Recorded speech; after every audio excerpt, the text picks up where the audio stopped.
Hello student, welcome to my YouTube channel study with Anish sir. तो बच्चों, आप आज हम आपके लिए लेके आ गए हैं एक नया वीडियो। ठीक है, क्लास 10th के लिए मैथमेटिक्स यानी गणित के एक नया बैच मान के चलिए स्टार्ट हो रहा है। सेशन 2025 और 26 के लिए यानी नया बैच स्टार्ट हो रहा है। पूरा नए तरीके से आपको अच्छे से पढ़ाया जाएगा।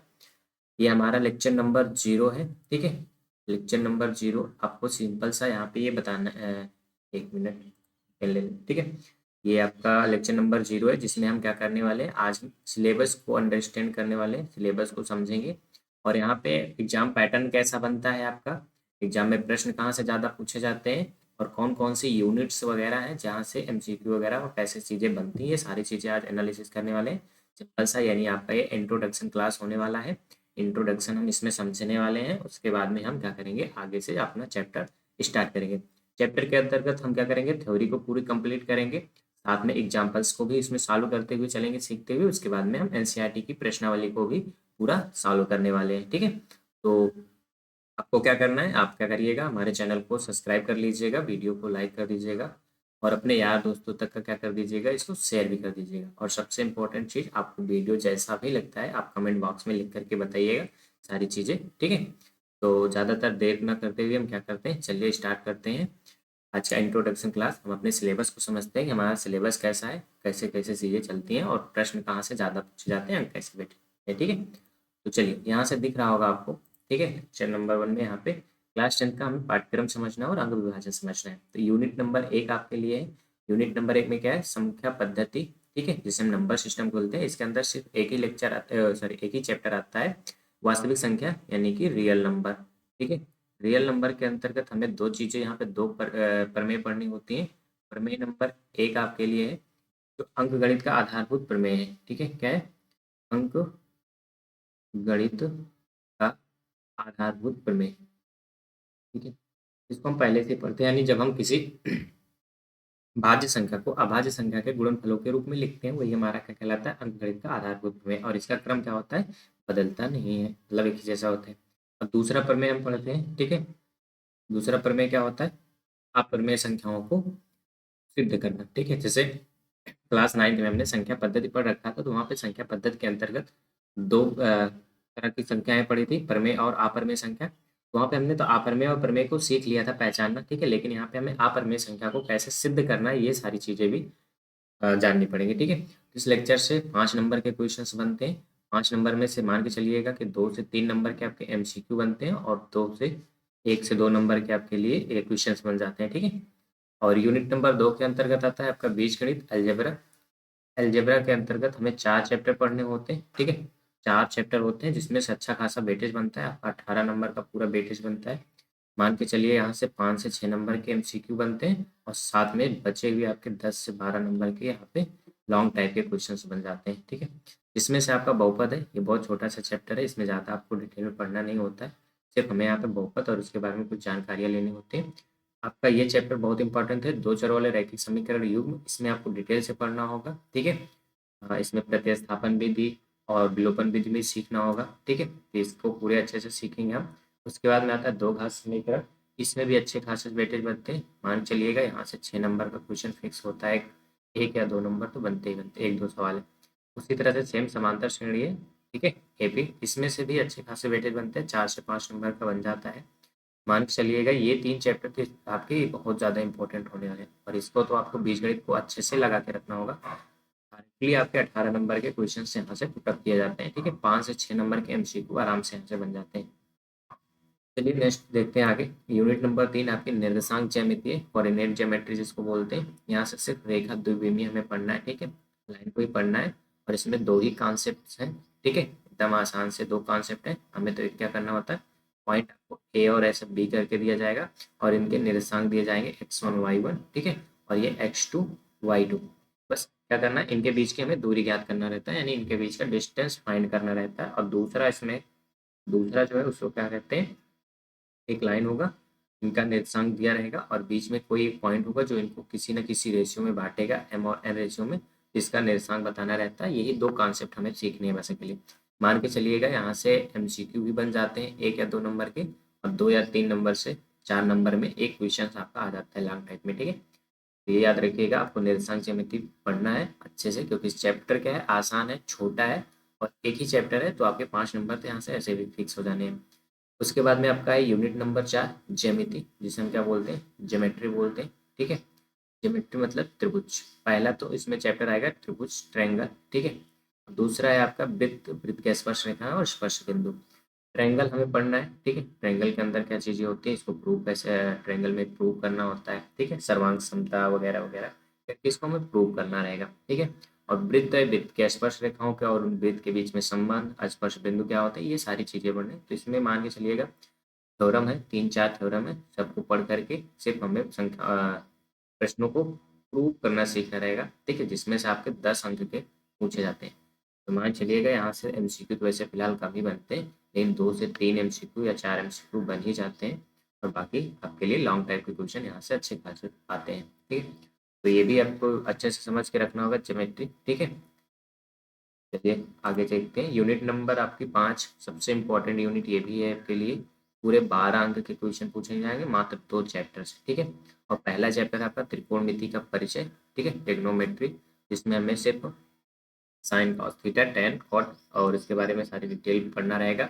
उनके बीच का रिलेशन क्या होता है, ये सारी चीज़ें पढ़नी रहेंगी। ठीक है, तो इसमें से आपके लिए एमसीक्यू भी बनने वाले हैं और लॉन्ग टाइप के क्वेश्चंस भी बनने वाले हैं, तो आपको ये दोनों पढ़ के रखना होगा। उसके बाद में आता है दूसरा चैप्टर ऊंचाई और दूरी, या इसी को बोलते हैं त्रिकोणमिति का अनुप्रयोग। ठीक है, एप्लीकेशन ऑफ द ट्रिग्नोमेट्री। ऊंचाई और दूरी से आपके एक क्वेश्चन तो 6 नंबर में फिक्स है।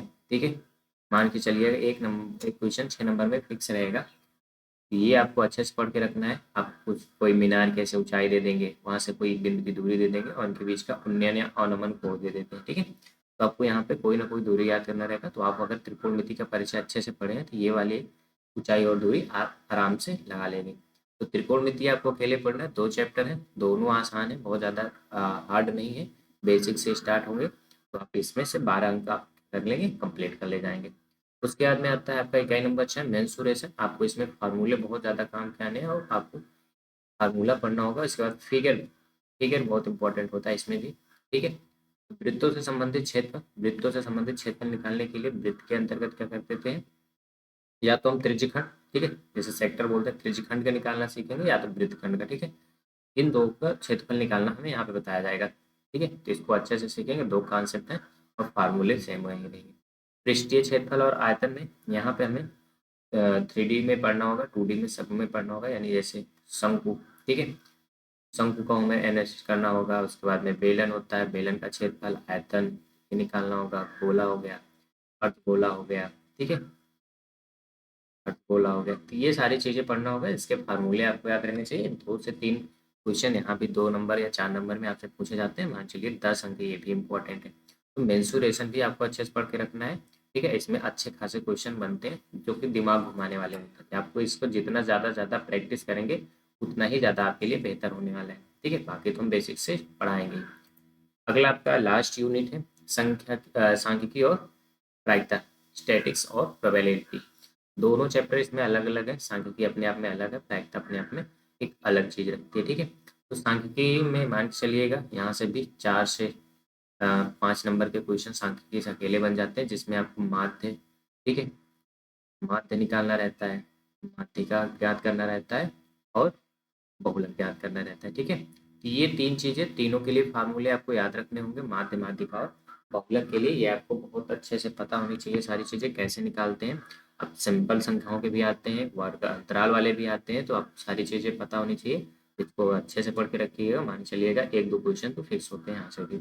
उसके बाद में प्रोबेबिलिटी, यहाँ से ज़्यादा क्वेश्चन लॉन्ग में तो देखने के लिए मिले नहीं है। पिछले 2-3 साल के एग्जामों में एनालिसिस करने के बाद ऐसा बहुत ज़्यादा एक आध क्वेश्चन आ जाते हैं 2 या 3 नंबर में, 2 या 4 नंबर में देखने के लिए बहुत मुश्किल से ही। बाकी देखें यहाँ से एमसीक्यू की वेटेज ज़्यादा है, 2 या 3 या 4 नंबर के कभी कभी एमसीक्यू पूछ लिए गए हैं। ठीक है, तो प्रायिकता के एमसीक्यू में वेटेज ज़्यादा है, बल्कि आपको लॉन्ग में कम मिलेंगे। लेकिन ये मान के चलिएगा सांख्यिकी वगैरह में आपको अच्छे से लगाना पड़ेगा। ठीक है, ये आपकी 7 यूनिट है, 7 यूनिट आप अच्छे से एनालिसिस करोगे, जिसमें से सबसे बड़ी यूनिट आपकी बीजगणित है। बीजगणित से आपको अच्छे से पढ़ के रखना है, 4 चैप्टर है इसमें। ठीक है, पूरे 18 नंबर के। उसके बाद में आता है आपकी त्रिकोणमिति, त्रिकोणमिति आप पढ़ के रखिएगा अच्छे से। ठीक है, पूरे 12 नंबर पूछे जाते हैं। बाकी सांख्यिकी प्रायिकता ये भी बहुत बड़ी यूनिट नहीं है, 2 ही चैप्टर हैं, 10 अंक की ये भी पूछे जाते हैं। मेंसुरेशन के 2 चैप्टर हैं, उसमें भी 10 अंक पूछे जाते हैं। तो आपको ये सारी चीज़ें पढ़ के रखना है, मेहनत अच्छे से करनी है।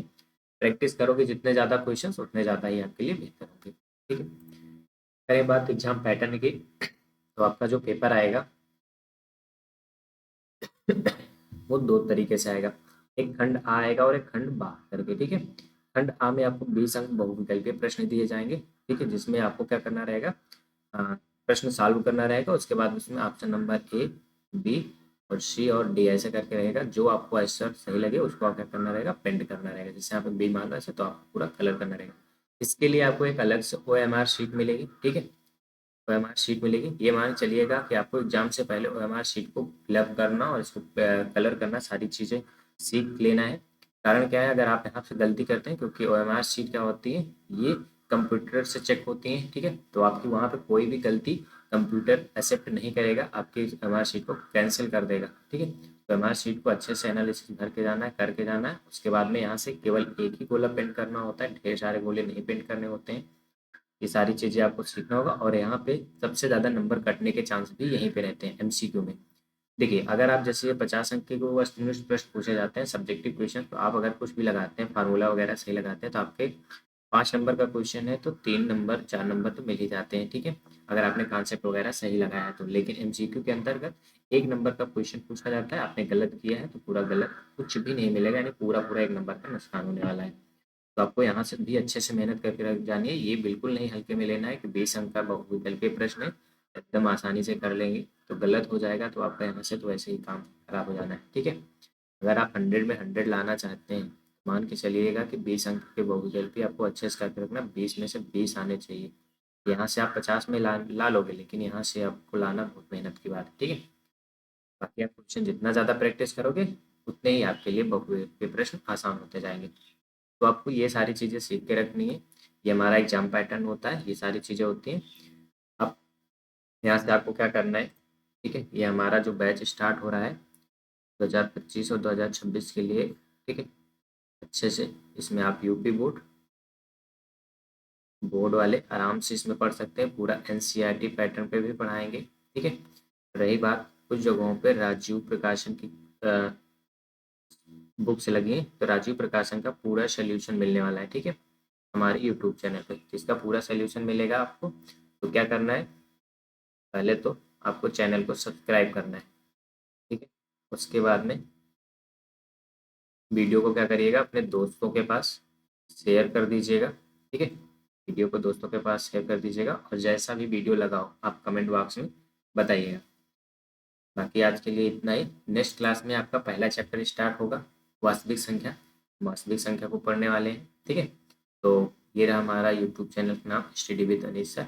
इस पर आप जाकर के सर्च करिएगा यूट्यूब पे। ठीक है, और ऐसे भी आपको मिल जाएगा, यहाँ पे लिंक देख करके आप ऐसे कर सकते हैं, इसको सब्सक्राइब कर लीजिएगा। अगर इंस्टाग्राम पे जुड़ना चाहते हैं तो ये भी है, और व्हाट्सएप ग्रुप पे जुड़ना चाहते हैं या व्हाट्सएप चैनल सब्सक्राइब करना चाहते हैं तो आयांश अकेडमी सर्च करिएगा, ये भी मिल जाएगा आपको। तो आज के लिए इतना ही। ठीक है, चलिए मिलते हैं नेक्स्ट वीडियो में। अगले वीडियो में हमारा पहला चैप्टर स्टार्ट होगा, वास्तविक संख्या। तब तक के लिए धन्यवाद।